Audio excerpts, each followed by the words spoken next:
Mãe, a senhora não está na lista. Meu filho me barrou no casamento da minha neta na frente de 200 pessoas. Sou Elvira Bastos, 72 anos, viúva. Mas eles esqueceram uma coisinha. Quem pagou pela festa inteira fui eu.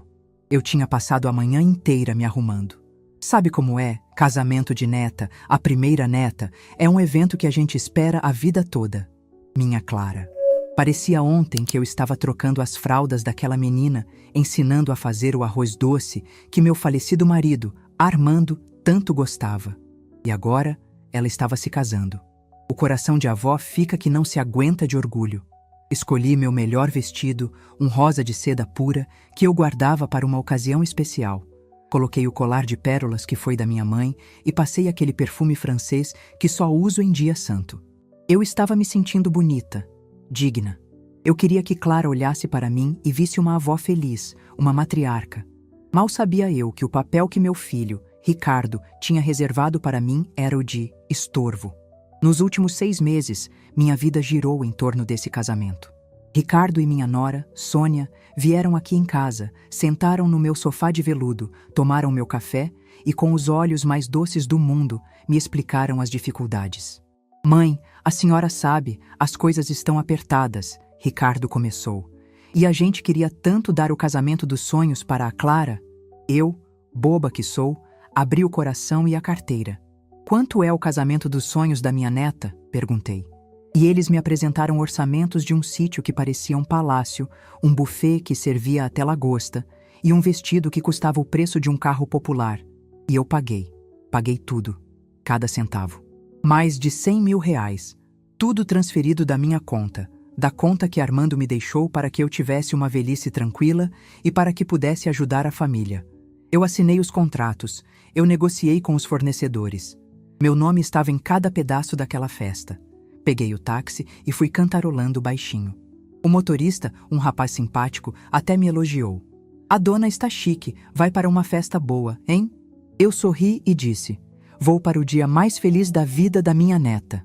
Quando cheguei ao sítio Recanto Dourado, o lugar estava um deslumbre. Arcos de flores brancas, luzinhas penduradas nas árvores, uma música clássica suave. Os convidados estavam chegando, todos bem vestidos, rindo. Eram 200 pessoas. 200 pessoas que eu conhecia, amigos da família, vizinhos, parentes distantes. Todos me cumprimentavam de longe, acenando. Boa noite, dona Elvira! Que festa linda! Eu caminhei orgulhosa até a entrada principal. Ricardo e Sônia estavam lá, recebendo os convidados. Meu filho estava num terno que parecia ter sido costurado no corpo dele. Minha nora, Sônia, com um vestido verde esmeralda que brilhava mais que árvore de Natal. Ricardo, meu filho, que bênção, eu disse, me aproximando para dar um beijo. Ele não se moveu. Ricardo olhou para mim, olhou para os lados e seu rosto se fechou. Ele nem parecia o menino que eu amamentei. Parecia um estranho, um gerente de banco me negando um empréstimo. Sônia, ao lado dele, desviou o olhar e fingiu arrumar uma flor no arranjo da mesa. Mãe, ele disse, e a voz dele era fria como gelo. O que a senhora está fazendo aqui? Eu ri, achando que era uma brincadeira. Como assim? O que estou fazendo? Vim ver minha neta casar, ué. Vim para a festa. Foi quando ele pegou a prancheta que estava com a recepcionista. Ele passou o dedo pela lista. 1, 2 vezes, com uma seriedade que me deu um nó no estômago. A música parecia ter ficado mais baixa. As 200 pessoas na fila atrás de mim ficaram em silêncio. Eu senti os olhares todos em mim. Mãe, a senhora não está na lista, ele disse, alto o suficiente para todo mundo ouvir. Meu sorriso congelou. Como não estou na lista, Ricardo? Que brincadeira é essa? Não é brincadeira, ele disse impaciente. Seu nome não está aqui. Deve ter sido engano do convite. Engano do convite? O convite que eu tinha pago? A lista que eu mesma tinha ajudado Sônia a revisar para não esquecer nenhuma tia do interior? A humilhação subiu pelo meu rosto como uma febre. Eu senti minhas bochechas queimarem. Eu olhei para Sônia, que agora me encarava com um sorrisinho vitorioso, quase imperceptível. Eu olhei para as 200 pessoas me olhando. Vi Dona Matilde, minha vizinha de 30 anos, com a mão na boca, chocada. Vi meu sobrinho, Carlos, fingindo olhar o celular. Ninguém disse nada. Ninguém me defendeu. Fui expulsa na frente de todos, tratada como uma penetra, uma indigente, um estorvo público. Eu respirei fundo. Uma vida inteira de dignidade não ia ser desfeita por um moleque ingrato. Eu não ia dar a eles o prazer de me ver chorar ou gritar. Ajeitei meu colar de pérolas. Olhei bem dentro dos olhos frios de Ricardo. Tudo bem, filho. Minha voz saiu firme, para minha própria surpresa. Não tremeu. Se fui um engano, eu peço desculpas por atrapalhar. Eu me virei e fiz a caminhada mais longa da minha vida. Passei pela fila de 200 pessoas que abriram caminho para eu passar, como se eu fosse uma doença contagiosa. Ninguém tocou em mim. Ninguém me ofereceu um braço. Eu caminhei de cabeça erguida, passando pelos arcos de flores que eu paguei, ouvindo a música clássica que eu escolhi, saindo da festa que eu proporcionei. O motorista do táxi ainda estava lá, no ponto de espera. Ué, dona Elvira, esqueceu alguma coisa? Esqueci, eu disse, entrando no carro. Esqueci de quem meu filho realmente era. O caminho de volta para casa foi em silêncio. A raiva do desrespeito público era tanta que eu nem conseguia chorar. A indignação moral me sufocava. Eles me usaram. Eles pegaram meu dinheiro, sugaram minha boa vontade, e quando chegou a hora de celebrar, eles me descartaram como um bagaço de laranja. Eles queriam o meu dinheiro, mas não queriam a mim. Eles tinham vergonha da velha. Cheguei em casa e o silêncio do meu apartamento era ensurdecedor. O vestido rosa parecia uma fantasia ridícula. Eu o tirei e joguei no chão. Fiquei ali, parada na minha sala, olhando para o retrato do meu falecido Armando na parede. Armando nunca teria permitido isso. Armando teria olhado para Ricardo e dito: "Você não é filho meu." Mas Armando não estava mais aqui. Era só eu. Eu poderia sentar e chorar. Poderia ligar para minhas irmãs e me lamentar. Poderia tomar um remédio para dormir e fingir que essa noite nunca aconteceu. Mas a Elvira que voltou daquela festa não era a mesma Elvira que foi. A humilhação tinha queimado a vozinha boba e tinha acordado a Elvira Bastos, a mulher que administrou os negócios do marido por 10 anos depois que ele adoeceu. A mulher que equilibrou os livros, que negociou com fornecedores e que sabia o valor de cada centavo. Eu não chorei. Fui até meu escritório, abri a gaveta de arquivos e peguei a pasta grossa de cor creme. Nela estava escrito: Casamento Clara. Lá dentro estava tudo. O contrato assinado com o Sítio Recanto Dourado em meu nome. Os recibos do buffet em meu nome. As notas fiscais da decoração em meu nome. Os comprovantes de transferência bancária saindo da minha conta para a conta de cada um daqueles fornecedores. Eu peguei o telefone. Eram quase 8 da noite, mas eu sabia que ele atenderia. Doutor Matias, boa noite. É Elvira Bastos. Houve uma pausa do outro lado. Dona Elvira, que surpresa! Meus parabéns! Hoje não é o grande dia da sua neta? Meus lábios se curvaram em um sorriso que não tinha nada de alegria. Era um sorriso de ferro. Doutor Matias, o senhor foi meu advogado por 30 anos, porque o senhor é o melhor. E eu preciso que o senhor seja o melhor amanhã de manhã. O senhor tem 5 minutos? Para a senhora, dona Elvira. Tenho a noite toda. O que aconteceu? Aconteceu que eu fui convidada a me retirar da festa que eu paguei. Aconteceu que meu filho e minha nora cometeram um pequeno erro de cálculo. Eles acharam que podiam ficar com o meu dinheiro e me tratar como lixo.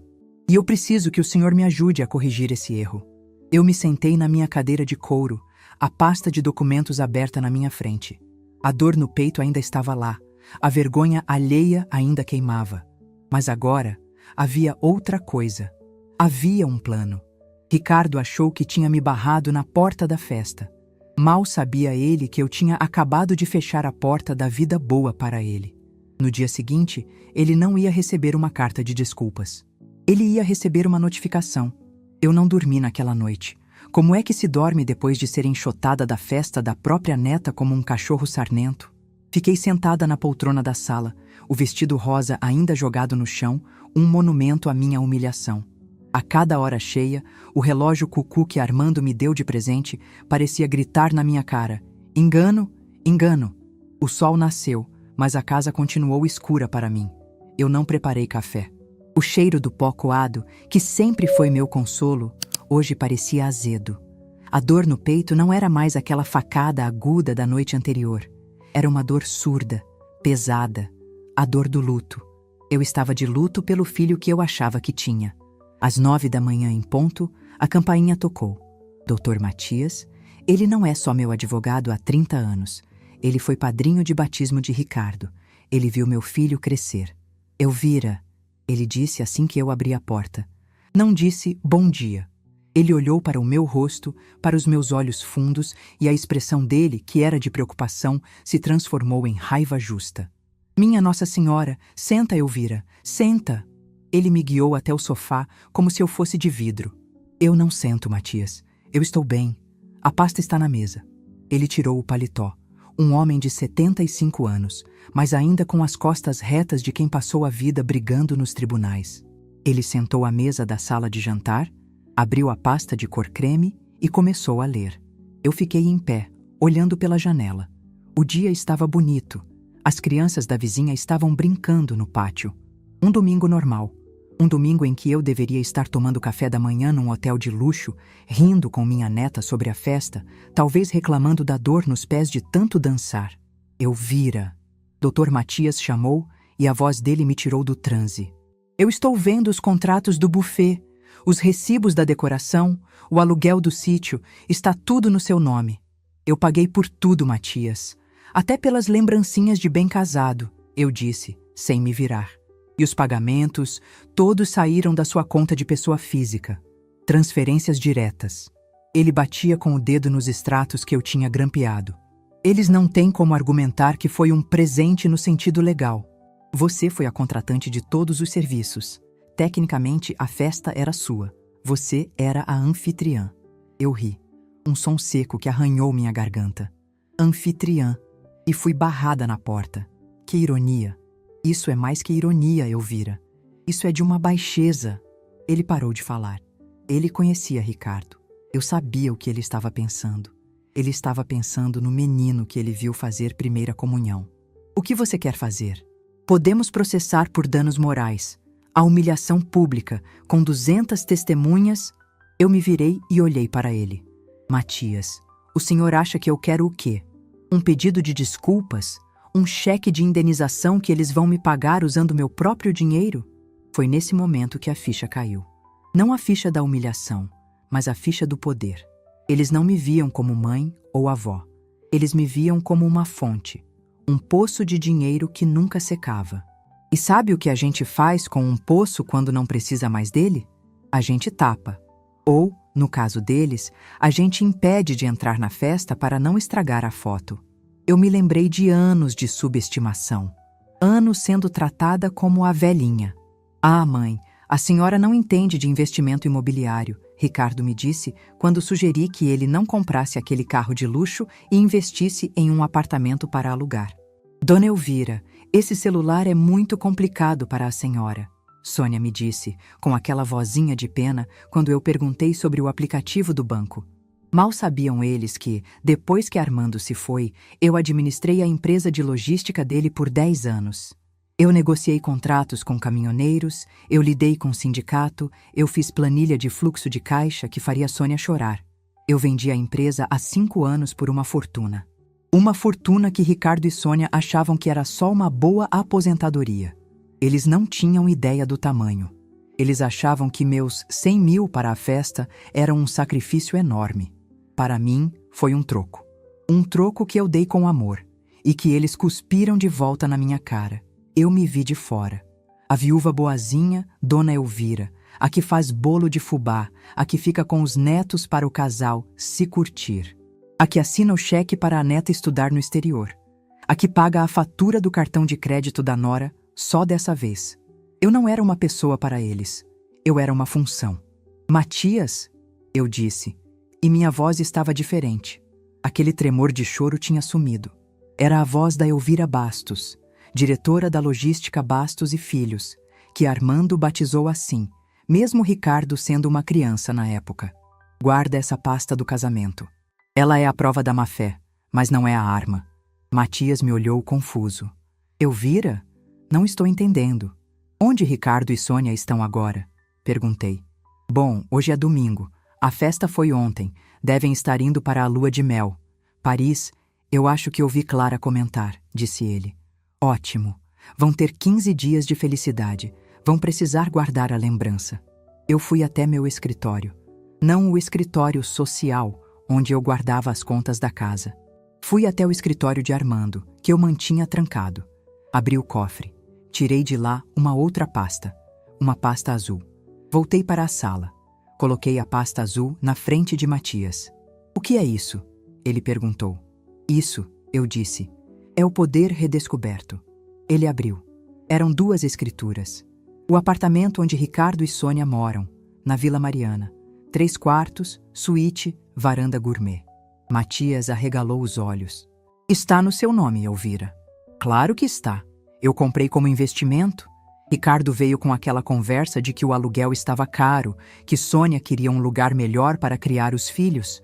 Eu disse que eles podiam ficar lá, de favor, um comodato verbal.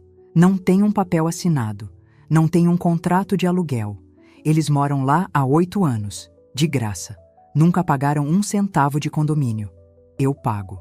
Nunca pagaram IPTU. Eu pago. Matias engoliu em seco. E a outra escritura? A casa de praia, em Ubatuba, onde eles passam todos os feriados. Onde Sônia tira foto e bota no Instagram dizendo nosso paraíso. É o meu paraíso.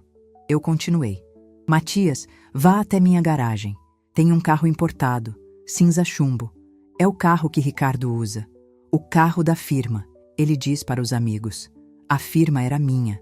Eu vendi a firma, mas fiquei com os carros. O carro está no meu nome. O seguro está no meu nome. O IPVA, eu que pago. Dr. Matias fechou a pasta azul. Ele se recostou na cadeira. Ele não parecia mais um advogado. Parecia um general olhando um mapa de guerra. Elvira Bastos, o que você quer que eu faça? Eles me barraram na entrada da festa. Eles me tiraram da lista. Pois bem, eu vou fazer o mesmo. Eu comecei a andar pela sala. A dor de cabeça tinha sumido. A fome tinha sumido. A tristeza tinha virado um combustível de avião. Primeiro, o apartamento da Vila Mariana. Eu quero uma notificação extrajudicial de desocupação. Assim que eles pisarem no aeroporto, voltando de Paris, quero um oficial de justiça esperando por eles no saguão. Não, melhor. Quero a notificação colada na porta do apartamento que não é mais deles. 30 dias para saírem. 30 dias, Elvira? Isso é o que a lei manda, não é? Se fosse pelo coração, eu dava 30 minutos. Mas eu sigo a lei. 30 dias. Segundo, a casa de praia. Troque as fechaduras. Amanhã, contrate uma empresa de segurança. Se eles tentarem entrar, é invasão de propriedade. Terceiro, o carro. O carro é mais simples. O senhor vai mandar uma carta registrada exigindo a devolução imediata do bem. Se ele não devolver em 48 horas, damos queixa de apropriação indébita. Quarto, eu parei. Fui até minha bolsa que estava jogada no sofá. Tirei meu celular. Abri o aplicativo do banco. Aquele que Sônia achava que eu não sabia usar. Fui até transferências programadas. Estava lá. Mesada Ricardo Bastos. 20 mil reais. Todo dia primeiro. Eu olhei para o botão cancelar. Matias, eu disse, virando o celular para ele. Veja isso. Ele olhou e assobiou. 20 mil. Por mês. É uma ajuda de custo, como eles gostam de dizer. A Sônia não trabalha, sabe? Ela diz que é influenciadora digital. Ela influencia as amigas a comprar coisas com o meu dinheiro. E o salário do Ricardo, na firminha de publicidade que ele abriu, mal paga o terno que ele usou para me humilhar. Eu apertei o botão cancelar. Uma luz vermelha piscou. Transferência programada cancelada. Pronto, eu disse. Quarto. Dr. Matias ficou em silêncio por um longo minuto. Ele estava me olhando de um jeito que não me olhava há anos. Não com pena, como se olha uma viúva. Ele estava me olhando com respeito. O mesmo respeito que ele tinha por Armando. Eles vão te odiar, Elvira, ele disse baixo. Eles já me odeiam, Matias. Eles só disfarçavam bem porque precisavam do meu dinheiro. Eles não me odeiam por ser má. Eles me odeiam por ser velha. Eles me odeiam porque eu lembro a eles que eles não são nada sem mim. O ódio já está lá. A única coisa que vai mudar é que agora Eles vão me odiar de longe. E pobres. E a Clara, sua neta. Essa doeu. A faca girou. Clara, minha menina, ela foi conivente? Ela sabia que a avó que pagou pelo vestido dela não estava na lista? Ou ela foi só uma idiota útil, manipulada pela mãe e pelo pai? Clara fez a escolha dela, eu disse, e minha voz falhou pela primeira vez. Quando ela viu o pai barrar a avó na porta e não disse uma palavra, ela escolheu. Ela escolheu o luxo. Ela escolheu a festa. Ela escolheu o lado deles. Agora ela vai ter que viver com o lado que ela escolheu, sem os benefícios da vovó. Eu respirei fundo. A gente passa a vida inteira dando raiz para os filhos, Matias.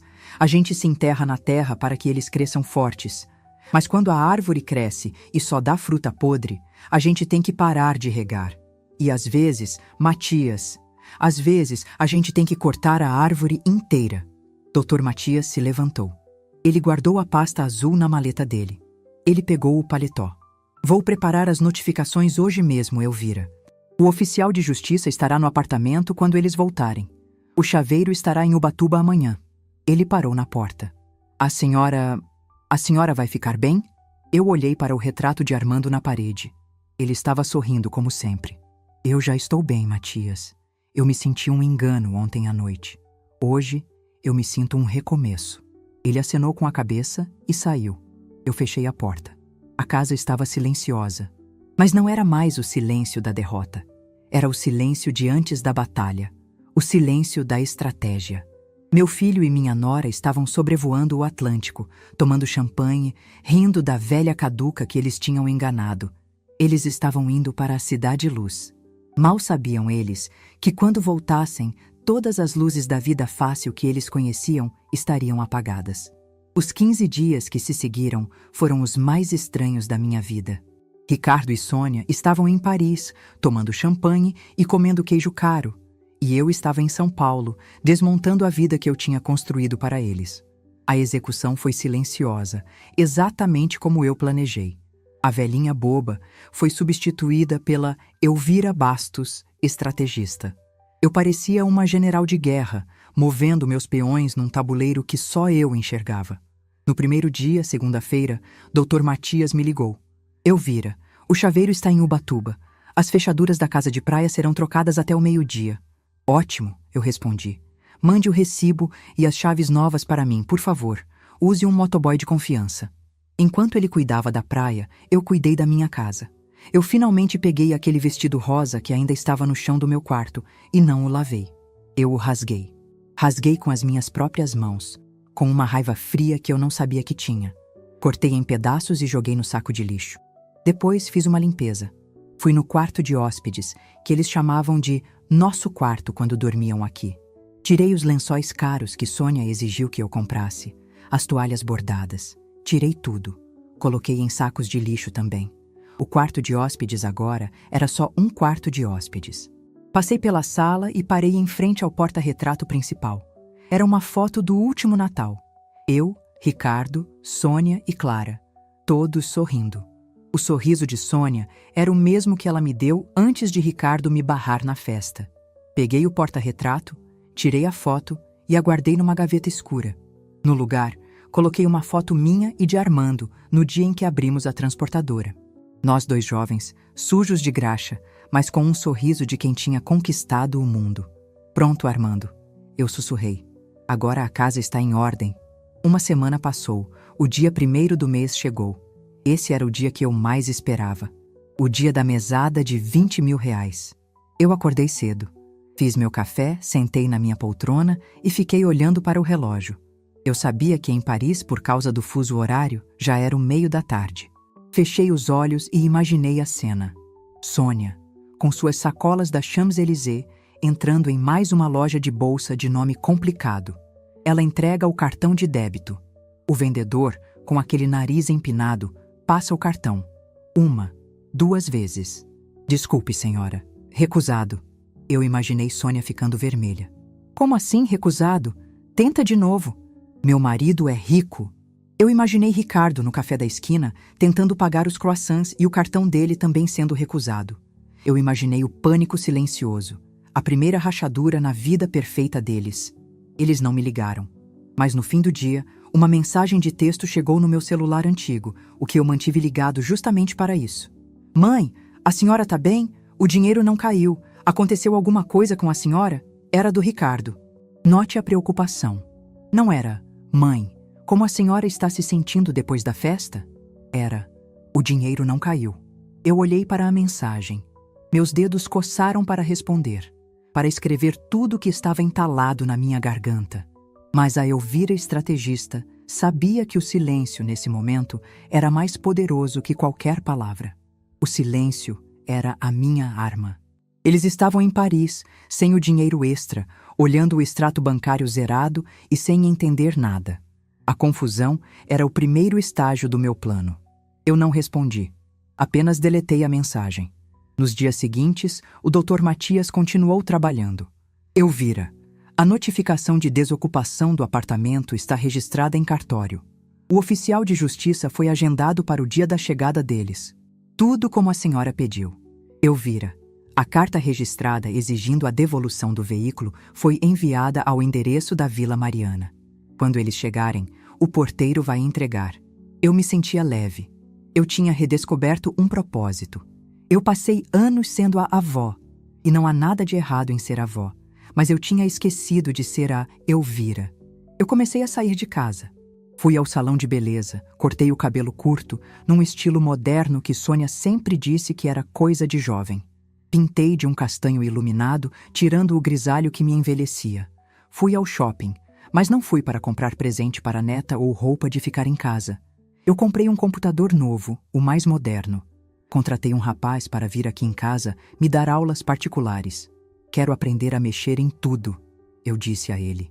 Quero saber de planilha, de investimento, de aplicativo. Sônia achava que eu não sabia usar o celular. Mal sabia ela que naquela semana eu tinha usado o aplicativo do banco para transferir 90% do meu patrimônio para um fundo de investimento com trava de segurança, que nem o Papa conseguiria mexer. O restante, o dinheiro do dia a dia, eu coloquei numa conta nova, num banco digital que só eu tinha a senha. A conta antiga, que Ricardo conhecia, eu deixei com saldo de R$1.000, só para o caso de ele tentar alguma coisa. Eu estava blindada. No sábado, um dia antes de eles voltarem, eu fiz uma coisa que não fazia há anos. Eu dirigi. Peguei as chaves do meu carro, um modelo mais antigo, mas que eu adorava e que estava parado na garagem, e dirigi até Ubatuba. Eu cheguei na casa de praia e usei as chaves novas que o motoboy do Dr. Matias me entregou. A casa estava silenciosa. O cheiro era de maresia e de móveis fechados, mas não tinha mais o perfume doce e enjoado da Sônia. Não tinha as garrafas de cerveja importada do Ricardo na geladeira. Era a minha casa. Eu sentei na varanda, de frente para o mar que eu paguei, e chorei. Mas não foi choro de tristeza. Foi choro de alívio. Eu chorei pela Elvira que se deixou ser usada.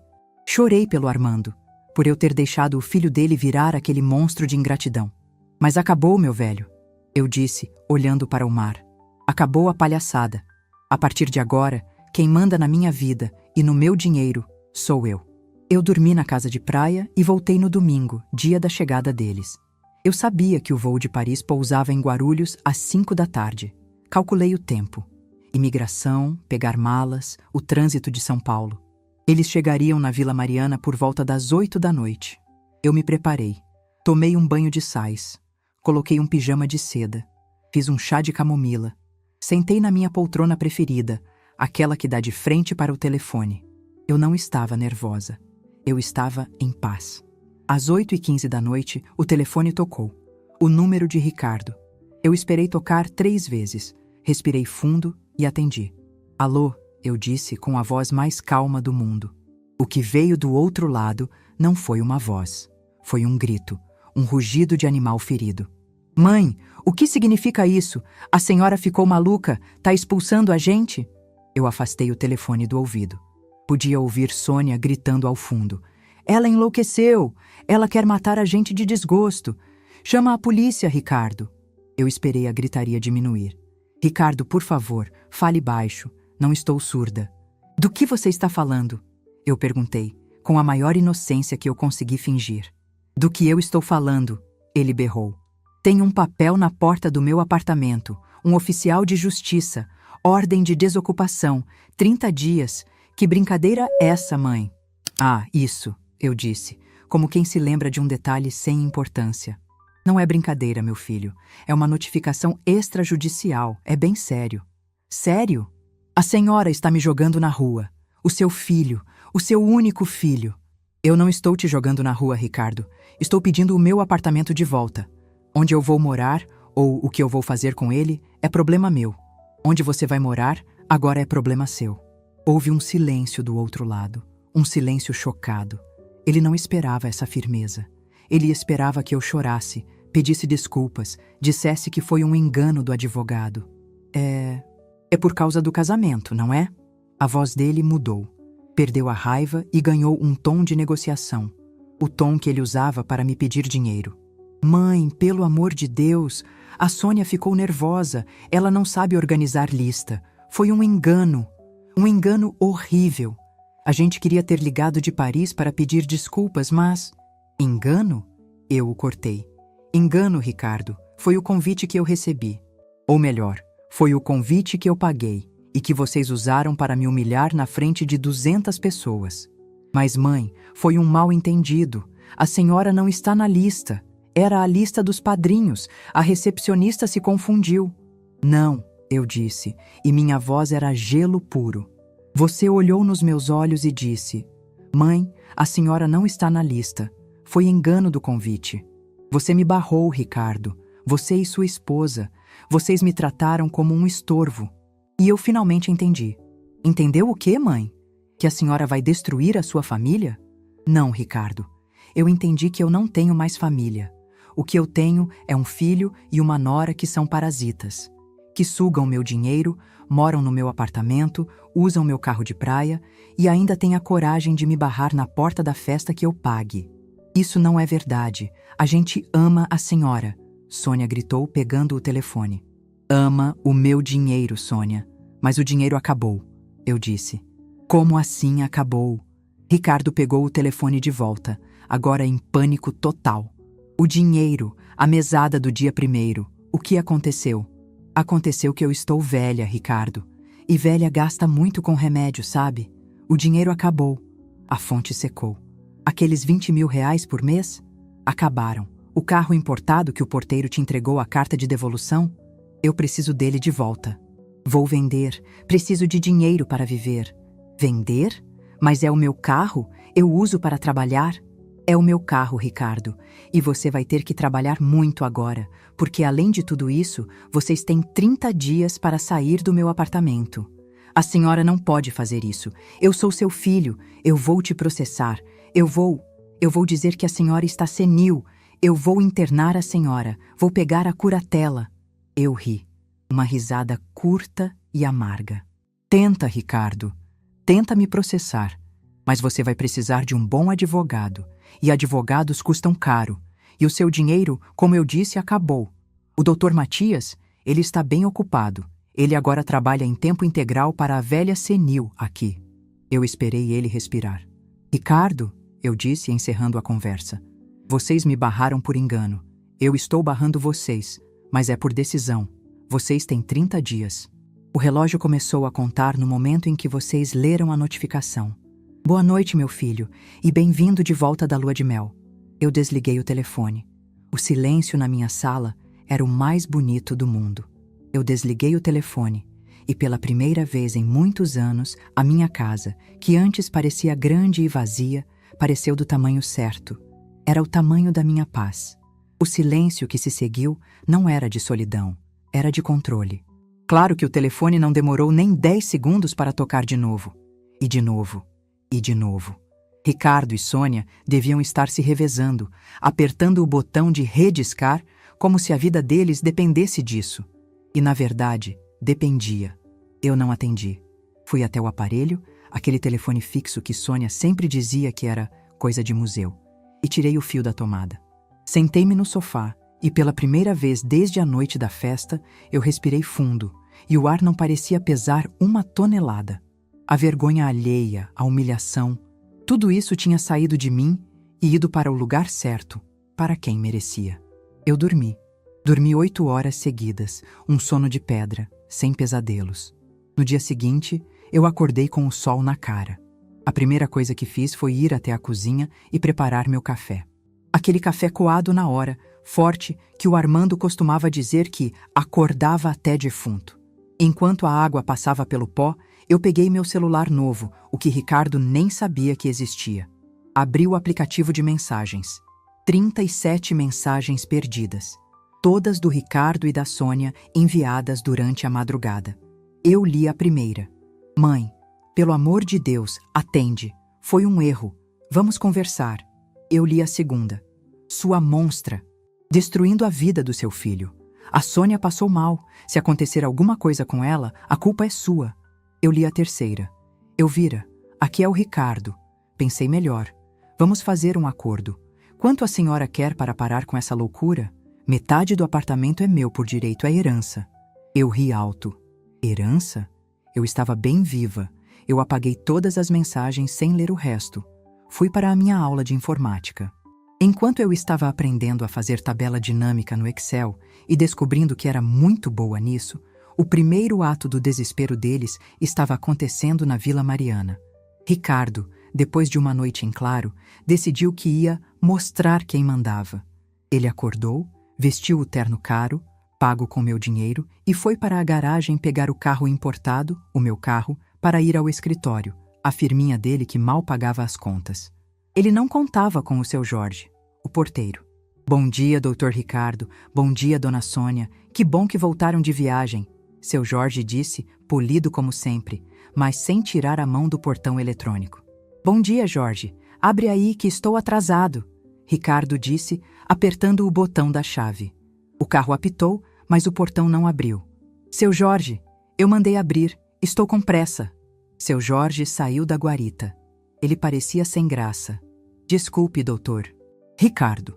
Mas eu tenho ordens expressas da proprietária, da dona Elvira Bastos. Ricardo congelou. Ordens? Que ordens? O carro, seu Jorge apontou. Esse carro não pode sair da garagem. Está na lista de bens a serem devolvidos. A seguradora já foi notificada. E se o senhor sair com ele, a dona Elvira disse que é para eu ligar para o 190 e dar queixa de roubo. Desculpe mesmo, doutor, mas são as regras. A dona do carro é ela. Eu soube disso depois, pela dona Matilde, minha vizinha do prédio da frente, que estava passeando com o cachorro e viu a cena toda. Ela disse que Sônia começou a gritar com o porteiro, chamando o homem de pau-mandado e capacho de velha. Ricardo, vermelho como um pimentão, teve que entrar no próprio carro, tirar a cadeirinha do neto, que eu também paguei, e jogar tudo no chão da garagem antes de sair a pé, bufando, para procurar um táxi. Essa foi a primeira consequência concreta. A humilhação pública. Exatamente como a minha. Só que a dele, no lugar de 200 pessoas num salão de festa, foi na frente dos porteiros e dos vizinhos fofoqueiros. O grande empresário, sendo impedido de pegar o próprio carro. A segunda consequência veio na hora do almoço. Sônia, desesperada e com fome, tentou usar o aplicativo de comida. Cartão recusado. Tentou o outro. Recusado. Tentou o de Ricardo. Recusado. Os 20 mil reais que caíam todo dia primeiro não eram só um extra. Eram o oxigênio deles. E eu tinha fechado o balão. Eles não podiam me ligar, pois eu tinha desligado o telefone. Eles não podiam usar o dinheiro, pois eu tinha cortado. Eles não podiam usar o carro, pois eu tinha bloqueado. Então, eles fizeram a única coisa que podiam. Vieram até mim. Eu estava voltando da minha aula, carregando meu computador novo numa bolsa bonita. Quando cheguei na porta do meu prédio, lá estavam eles. Os dois. Pareciam dois náufragos. Sônia com o cabelo desgrenhado, a maquiagem da noite anterior borrada. Ricardo com o terno amassado e uma cara de ódio que eu nunca tinha visto. Mãe! Ricardo gritou, vindo na minha direção. Eu parei. Meu porteiro, o Batista, já ia intervir, mas eu fiz um sinal para ele ficar calmo. Ricardo, Sônia, que surpresa desagradável, eu disse fria. Abre a porta do apartamento. A gente vai conversar lá dentro, ele disse, tentando pegar no meu braço. Eu me afastei. Eu não vou conversar com vocês. E vocês não vão entrar na minha casa. A senhora não pode fazer isso. Eu sou seu filho. Eu moro aqui. Você não mora aqui há 10 anos, Ricardo. Você mora num apartamento que é meu, e pelo que me consta, o prazo de 30 dias está correndo. Dona Elvira, Sônia começou com a voz chorosa, a voz da falsidade. Pelo amor de Deus, a senhora está sendo cruel, a gente errou, a gente pede perdão. Foi a Sônia, a moça da lista, ela se atrapalhou. Sônia, eu a cortei. A sua atuação é péssima. A moça da lista era você. E você me viu ser barrada. Você viu seu marido me humilhar. E você deu aquele sorrisinho vitorioso. Eu me lembro bem dele. Você achou que tinha ganhado, não é? Achou que tinha conseguido o casamento de 100 mil reais e se livrado da velha chata no mesmo dia. Um negócio da China. Sônia ficou branca. Perdeu a fala. Ricardo partiu para a ameaça. A senhora vai se arrepender disso. A senhora está velha, está caduca. Eu vou entrar na justiça, eu vou pedir sua interdição. Vou provar que a senhora está senil, gastando o dinheiro da família à toa. Eu olhei para ele. Meu filho, o bebê que eu amamentei, o homem que agora me ameaçava de interdição para continuar roubando. Eu comecei a rir. Uma risada alta, que fez o Batista, o porteiro, se assustar. Senil, Ricardo? É isso que você acha? Eu abri minha bolsa e tirei meu celular novo. Abri o aplicativo do banco e mostrei a tela para ele. Está vendo isso aqui, Ricardo? É o aplicativo do banco. O mesmo que a Sônia disse que era complicado demais para mim. Sabe o que eu fiz essa manhã? Eu comprei ações. Ações da Petrobras e da Vale. Eu sei fazer isso. E você? O que você sabe fazer, além de gastar meu dinheiro? Eu continuei, e a voz da Elvira Bastos, a dona da transportadora, tomou conta. Você quer me interditar? Tenta. Mas você vai precisar de um advogado, e advogados custam caro. Você vai precisar de provas. E sabe o que eu fiz semana passada, Ricardo? Eu fui num psiquiatra forense, um dos melhores do país. Paguei 5 mil reais pela consulta.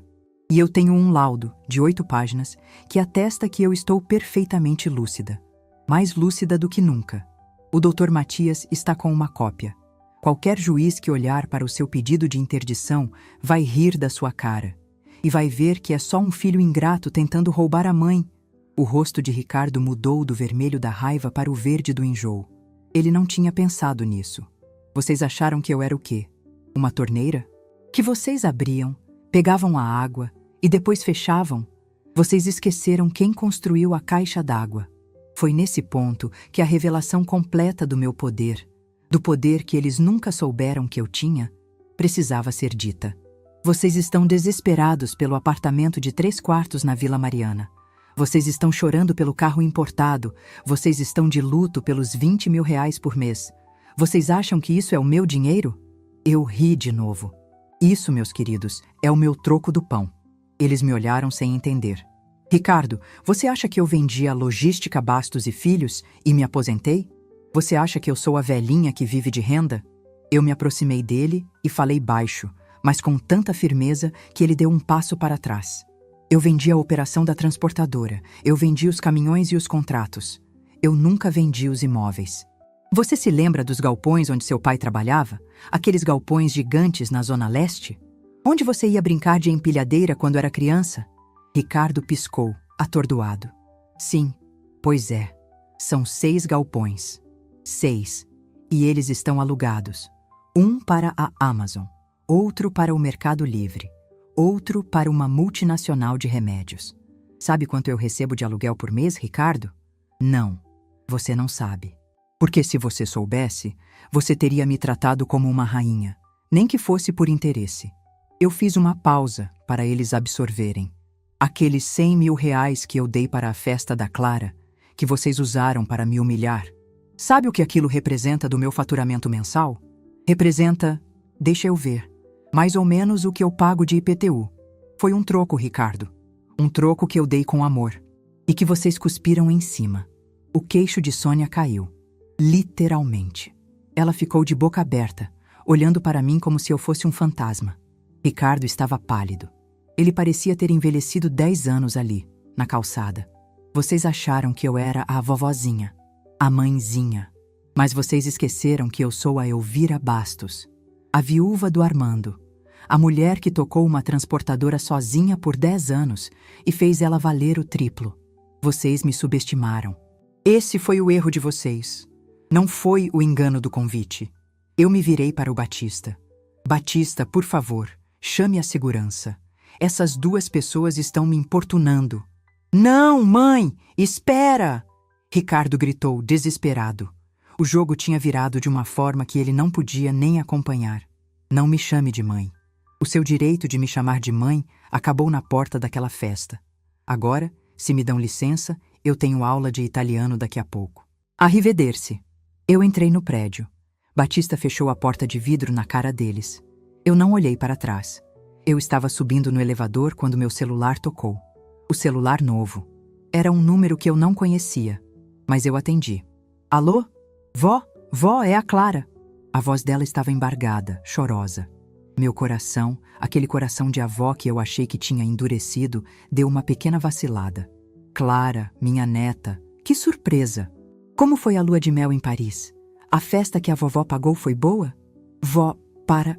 Ela soluçou. O que está acontecendo? O pai e a Sônia me ligaram. Eles estão histéricos. Eles disseram que a senhora enlouqueceu, que está expulsando eles de casa. Eu respirei fundo. Essa era a última batalha. Clara, eu não enlouqueci. Pelo contrário, eu nunca estive tão sã. Eu estou apenas pegando de volta o que é meu. O apartamento é meu. O carro é meu. O dinheiro é meu. Mas, vó, por quê? É por causa da festa? Eu juro, eu nem percebi. Foi tudo tão corrido. Eu estava tão nervosa. E ali estava, a faca final. Você não percebeu, Clara? Eu disse, e minha voz era um fio de gelo. Você não percebeu que a sua avó, a única avó que você tem, a mulher que te criou enquanto sua mãe fazia as unhas, a mulher que pagou pelo seu vestido de noiva, não estava lá? Você não olhou para a primeira fileira, onde eu deveria estar, e não me viu? Você não achou estranho? Você foi barrada, Clara? Não, mas eu fui. Na sua frente, na frente de 200 convidados. Seu pai me enxotou como um cachorro. E você, minha neta, você casou. Você foi para Paris. E em 15 dias, você não me ligou uma única vez para perguntar: Vó, a senhora está viva? Você só me ligou agora. Porque o dinheiro dos seus pais acabou. O silêncio do outro lado era total. Eu só ouvia o soluço dela sendo engolido. Seus pais fizeram a escolha deles, Clara. E você, com o seu silêncio, fez a sua. Você escolheu a festa. Você escolheu o luxo.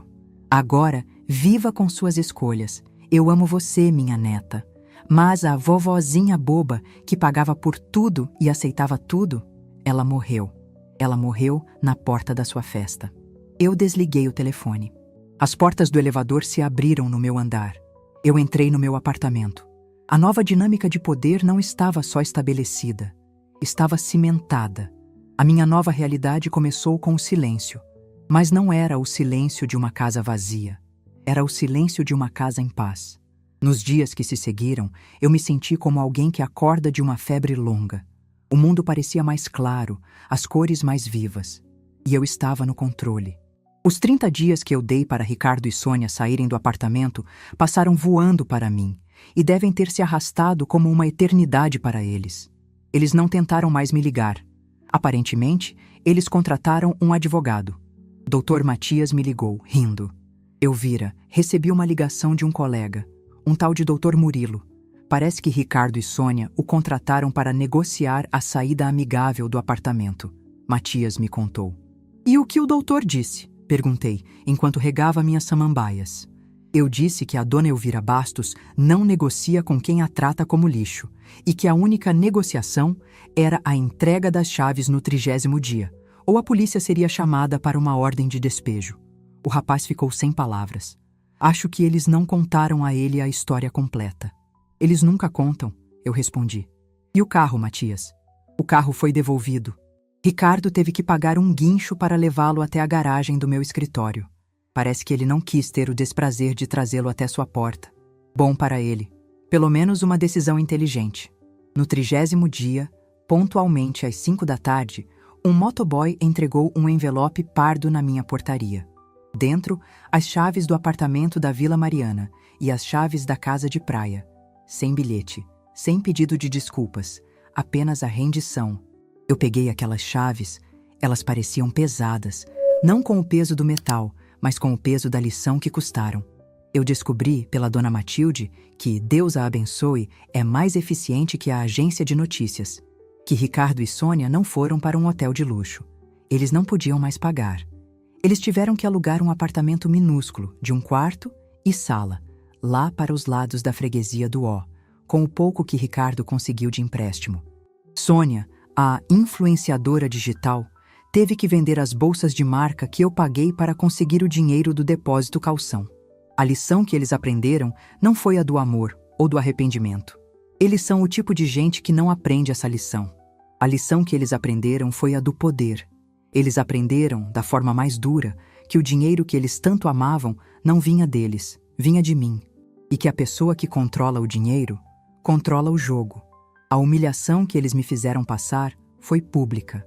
A queda deles foi silenciosa, mas definitiva. O grande empresário e a socialite agora andavam de ônibus. Mas a maior transformação não foi a deles. Foi a minha. Eu vendi o apartamento da Vila Mariana. Vendi em uma semana, por um preço excelente. O dinheiro não ficou parado na conta. Eu peguei meus novos conhecimentos de informática e comecei a investir. Mas não só em ações. Eu decidi investir em mim. Eu me matriculei na aula de italiano que eu sempre quis. Buongiorno. Come sta? Eu descobri que tenho um talento para as línguas. E descobri que o professor, um senhor italiano charmoso chamado Lorenzo, adorava meu bolo de fubá. Eu tirei da gaveta um projeto antigo, meu e do Armando. Um pequeno abrigo para cães de rua. Com o dinheiro da venda do apartamento, eu comprei um terreninho em Mairiporã e comecei a construção. O Dr. Matias se ofereceu para cuidar de toda a papelada de graça, como uma fundação. Ele disse que era a coisa mais honrada que ele fazia em anos. A minha casa, antes o palco da minha solidão, virou um centro de atividades. As minhas amigas da vizinhança, que antes só me viam como a pobre viúva, agora me viam de um jeito diferente. Dona Matilde me parou no elevador. Elvira, ela disse, segurando minha mão. Eu preciso te dizer. O que você fez foi por todas nós, pelo tanto de sapo que a gente engole calada a vida inteira. Você deu um grito por todas nós. Eu não tinha percebido isso. Eu não fiz por todas nós. Eu fiz por mim. Mas ao fazer por mim, eu tinha inspirado outras. O impacto positivo não foi só na minha conta bancária. Foi na minha alma e na alma de quem estava perto de mim. E a Clara, minha neta. Essa era a parte que ainda doía. Ela não me ligou mais. Mas cerca de 2 meses depois que os pais dela se mudaram para o apartamento pequeno, a campainha da minha casa tocou. Eu olhei pelo olho mágico e meu coração parou. Era ela, sozinha. Ela estava magra, não carregava bolsa de marca. Usava uma calça jeans simples e uma camiseta. Não parecia a noiva deslumbrante que foi para Paris. Parecia uma menina assustada. Eu abri a porta. Nós ficamos nos olhando por um longo tempo. Ela não conseguia falar, só chorava. Vó, ela finalmente conseguiu dizer. Entra, Clara. Ela entrou e sentou no sofá. O mesmo sofá onde os pais dela sentaram para me pedir o dinheiro da festa. Vó, eu me separei. Eu me sentei na poltrona. Não me surpreendi. O que aconteceu, minha filha? O dinheiro, vó. O dinheiro acabou. O Marcelo, meu marido, ele não casou comigo. Ele casou com a neta da dona Elvira. Quando ele descobriu que meus pais tinham perdido tudo, que a senhora tinha cortado, ele mudou. Ele ficou grosso. Disse que eu o enganei, que ele não ia sustentar parente pobre. Ela olhou para mim, os olhos cheios de uma vergonha que eu conhecia bem. Eu descobri, vó, que o amor que eu achava que ele tinha por mim era igual ao amor que meus pais diziam ter pela senhora. Era um amor que dependia do seu extrato bancário. Eu me levantei e fui até a cozinha. Preparei um chá de camomila com mel, do jeito que eu fazia quando ela era criança e tinha pesadelos. Voltei e entreguei a xícara para ela. As mãos dela tremiam. E seus pais? Perguntei. Eles são insuportáveis, ela desabafou. A mamãe chora o dia todo culpando o papai. O papai grita o dia todo culpando a senhora. Eles não me perguntam como eu estou. Eles só perguntam se eu já tentei falar com a velha, se eu já pedi perdão em nome deles. Ela olhou para o chá. Eles não aprenderam nada, vó. Eles não estão arrependidos de terem humilhado a senhora. Eles estão com raiva por terem sido pegos. Eles estão com raiva porque a fonte secou. E ali estava. A lição que ela aprendeu, mais dura que a dos pais. Vó, eu sei que eu errei, ela disse me olhando nos olhos. Eu vi. Eu estava no altar, e eu vi quando a senhora chegou. E eu vi o papai te barrando. Eu vi, e eu não fiz nada. Eu fiquei com medo. Medo de estragar a festa. Medo do que a Sônia ia dizer. Eu fui uma covarde, e eu não culpo a senhora por nada. A senhora fez o que tinha que fazer. Eu me sentei ao lado dela no sofá. Ela era minha neta, o sangue do meu sangue. A gente passa a vida, Clara, eu disse. E a voz era da avó, não da estrategista. A gente passa a vida inteira aprendendo a engolir sapo para manter a paz. A gente acha que ser velha é ser boazinha, é ser tapete para os outros pisarem. A gente esquece que dignidade não tem idade. Não é uma roupa que a gente tira quando envelhece. É a nossa pele. Eu peguei na mão dela. O que eu fiz, eu não fiz contra o seu pai. Eu fiz a favor de mim. Eu escolhi a minha dignidade. E isso é uma lição que você, infelizmente, teve que aprender do jeito mais difícil. Eu não tenho para onde ir, vó. Ela sussurrou. O Marcelo me pôs para fora. Eu não quero voltar para a casa dos meus pais. Eu olhei para ela. A menina que eu ensinei a andar de bicicleta. Tem um quarto de hóspedes lá no fundo, eu disse. Sempre foi seu. Clara não virou uma princesa. Ela começou a trabalhar. Eu não dei dinheiro a ela. Eu dei um computador velho e uma conexão de internet. Ela, que era boa com desenho, começou a fazer trabalhos como freelancer de design. Ela começou a pagar as próprias contas. Ela começou a contribuir com a luz e com o gás. Minha transformação estava completa. Não porque eu tinha vencido meu filho, mas porque eu tinha me encontrado. Eu tinha redescoberto a Elvira, a mulher forte, lúcida, capaz de administrar galpões de logística e um abrigo de cachorros ao mesmo tempo. A mulher que agora falava italiano e entendia de ações na bolsa. Ricardo e Sônia, eles nunca mais me procuraram. Eu soube, pelo Dr. Matias, que eles tentaram entrar com um processo de abandono de idoso ao contrário, uma coisa que o advogado inventou. O juiz nem aceitou o caso. Eles se tornaram uma nota de rodapé amarga na minha história. Hoje, eu olho para trás, para aquela noite na porta do sítio, com o vestido rosa, e eu não sinto mais a humilhação. Eu sinto gratidão. Foi preciso ser barrada na porta da festa que eu paguei para eu finalmente ser convidada a entrar na minha própria vida. E essa é uma festa da qual eu nunca mais vou deixar ninguém me expulsar.